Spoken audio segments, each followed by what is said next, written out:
A few years ago, I asked myself a question that literally immobilized me for a second or two. And it was this: wait, have I actually tried hard enough to justify my disappointment in being unsuccessful? I stopped working right then and there because the answer was no, I hadn't. What I had done was complain about everything, about my blog not working, about not having money, about life being unfair, but I hadn't really put any actual work into changing any of it. And looking back, I think that's when I started to realize that complaining had become my go to reward. Hey there, I'm Paolo. Welcome to the channel where you'll find videos about productivity, confidence, and building the life you want, not avoiding failure by using it to your advantage. Today, I want to talk about something uncomfortable: when you fall in love with complaining. Once I saw this pattern in myself, I just couldn't stop seeing it everywhere because it's much more common than I thought and also much more destructive than I thought. So let me tell you how this looked like for me. When I was a student, I wasn't diligent. I didn't study regularly and I often didn't do my homework. And when I did badly on tests, I would complain about teachers, I would blame the school or my parents for giving me chores the day before the test. Basically, anyone and anything but myself. Also, as a teenager, I used to bottle up my emotions and would just keep quiet about what I felt. And if someone tried to understand me, I would just dismiss them by saying, "You wouldn't get it." But then I would complain about no one wanting to understand me and no one understanding me, just like most teenagers, right? And whenever I tried to learn a new skill and sucked at it at first, instead of working hard to learn it, I would just complain about being born with no talent. The pattern was always the same: don't do the work, fail, and complain about how unfair life is. Sounds familiar? Maybe you know someone like this too. Like the old neighbor who acts like a jerk to everyone and then complains about people not being able to take a word or two.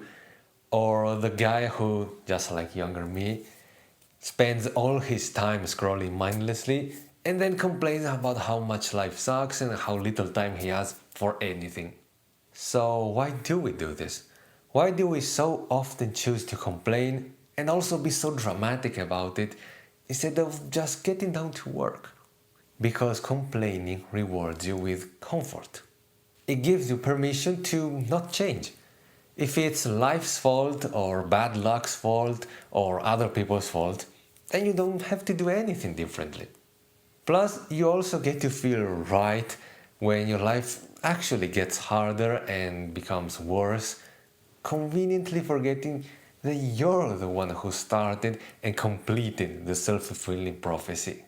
And just to make this bad habit even harder to break, society reinforces it. Think about when you have dinner or drinks after work with friends or colleagues. What do people talk about the most? Work sucks, relationships are stressful, and money is tight. If you don't complain, you're basically the naive one. Meanwhile, being pessimistic and cynical is seen as the same as being a realist, a person who actually understands how the world works. Basically, when you complain, you don't just get individual rewards, you get social rewards as well. So, why would you solve the problem, right? After all, the solution requires work and delayed gratification, while complaining feels good right away. And that's how the rewards you get from complaining replace your desire for positive change, which might feel nice in the short term, but obviously is disastrous in the long term. So, how do you stop this?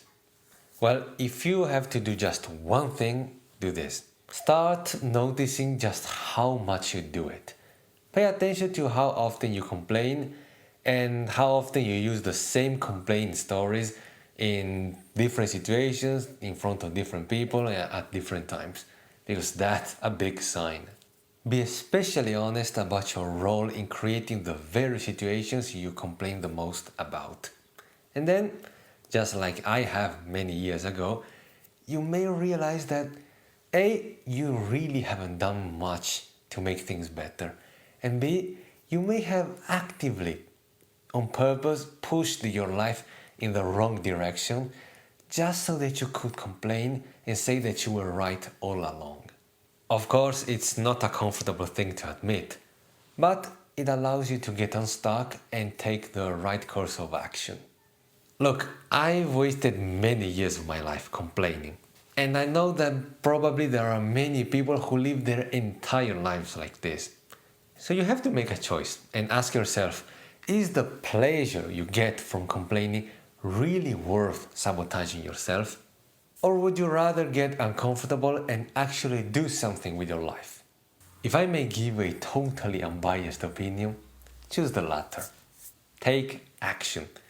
Even if it doesn't immediately work, just the fact that you are moving and doing things will grant you many more opportunities compared to sitting still and complaining about life being too unfair and too hard. Thanks for watching, and if you're interested in questions similar to the one I mentioned at the beginning of the video that unlocked me so many years ago and might unlock you too, it was actually part of 5 questions that will change your life, which is a simple PDF where I just show you 5 questions, explain them a little more in detail, and give you space for reflection and for answering. It's just a short document, but it may very well help you change your life. So if you're interested, I've put the links in the description. And thanks again for watching, and I'll see you in the next video. Bye!